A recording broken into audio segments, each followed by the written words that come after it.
सिंध बलूचिस्तान की सरहद के करीब एक सालाना मेला। दादू की पहाड़ियों में वाक़े ये मज़ार गाजी शाह के नाम से मंसूब है। अक़ीदतमंद दूर दूर से यहाँ अपनी मनमुरादें पूरी करने आते हैं।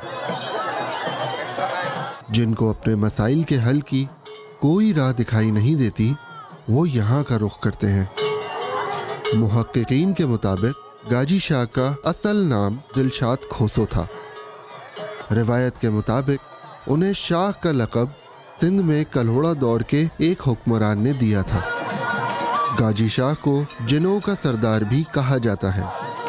यहाँ बांसुरी और अलगोज़े की मौसीकी पर झूमती ये औरतें अपने आसपास के माहौल से बेनियाज होती हैं।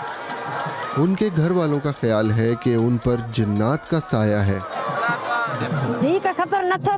सैलाब के बाद से मेरी बच्ची पर जिन का साया आ गया। वो सारी रात तड़पती है, दांतों से ज़बान काट देती है तो खून निकल आता है। लोग कहते हैं कि इसको मिर्गी है। मैंने कहा मुझे इसको अपने मुर्शिद के पास ले जाने दो, फिर बचे या मरे। लेकिन जब से यहाँ आई है उसे कुछ सुकून मिला है। यहाँ इलाज के लिए ख़वातीन के साथ साथ मर्दों को भी लाया जाता है। मेरा भाई अपने घर में ठीक नहीं रहता। यहाँ पर फ़कीरों का कहना है कि इस पर जिनका साया है और वो अपनी मस्ती में है। साल में एक बार इसको साईं के मज़ार पर लाना पड़ता है और फिर साल ठीक निकल जाता है। साज बजाने वाले ये फनकार खुद को गाजी शाह का फ़कीर कहते हैं। जब बीमारी डॉक्टर की जैसे डॉक्टर टेस्ट करके बीमारी का पता लगाता है, वैसे ही हम भी जिन निकालने के डॉक्टर हैं। जिन्नात के ज़ेर असर आदमी यहाँ बैठता है, सास की आवाज़ पर जिन खुद ही नमूदार होता है, क्योंकि गाजी शाह सारे फ़कीरों का सरदार है। वो जिनों परियों का मुर्शिद है। यहाँ जिन निकालने वालों में ससुई नामी खातून भी हैं।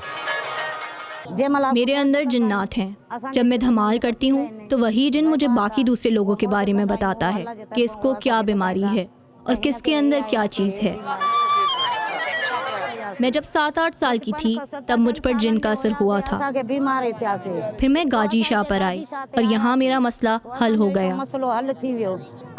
और अब मैं यहाँ दूसरे आने वालों की मदद करती हूँ।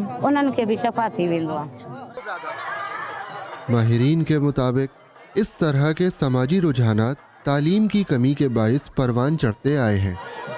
लोग नफ्सियाती मसाइल के हल के लिए डॉक्टरों से इलाज कराने के बजाय पीरों फ़कीरों के हत्थे चढ़ जाते हैं।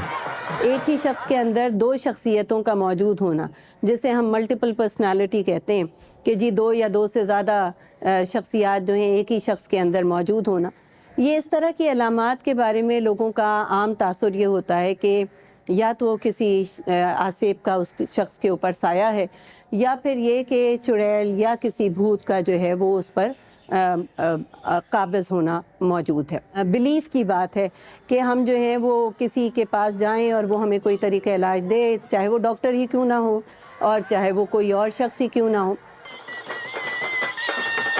पीरों फ़कीरों के पास जाना हमारी सकाफ़त का हिस्सा है।